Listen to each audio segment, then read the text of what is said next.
Long ago, the Norse people spoke of a troll who once called Seljalandsfoss home.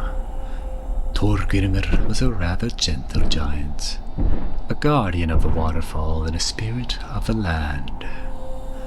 Hair wild and wet, cascaded down shoulders like vines to a stone wall. Heart as bright as the Icelandic summer sky. The unsightly features upon the face would have him hide in a nearby cave, free from jeers of unsuspecting travelers who would cross him. Villagers from time to time would visit in awe of nature's grand display of beauty. They would gather water from a sacred place which flowed downstream from Seljalandsfoss glacier. Eventually, the townsfolk would learn of the recluse guardian hidden in the cave nearby. They realized he meant no ill will, but was rather a benevolent spirit who would watch over them. They began to pay tribute as thanks for protecting their lands over the centuries. People far and wide would leave offerings, foods, wildflower, and sometimes hand-carved trinkets, all in hopes to garner favor with the benevolent spirit of the land, and hope that they may be rewarded with bountiful harvests and merciful winter.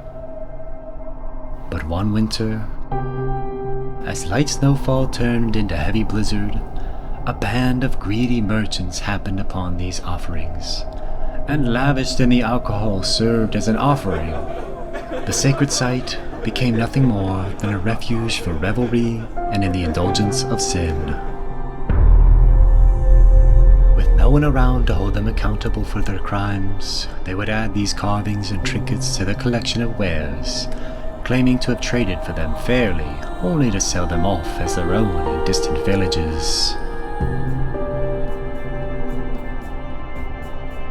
Þorgrímur on occasion would emerge from his cave, only to see empty offerings during the harshness of a cold winter.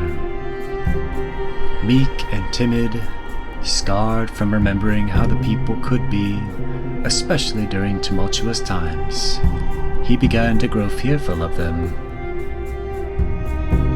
Fearful of their spite. Surely they must think I've abandoned them, he thought.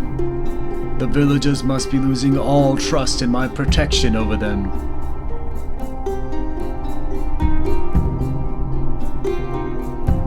He had always done his best, working alongside the gods Njord and Freyr to ease the hardships of winter and protect the harvest so they may never know the feeling of hunger. But as winter persisted for many more months, he'd felt he'd lost all power to help the villagers. Only imagining what possible strife and hardship they must be enduring. How they're probably only cursing his name under their breaths in their frigid homes. But before bud could turn flower in the highland fields, he felt his only solution was to hide from the people who depended on him most and felt he'd let down.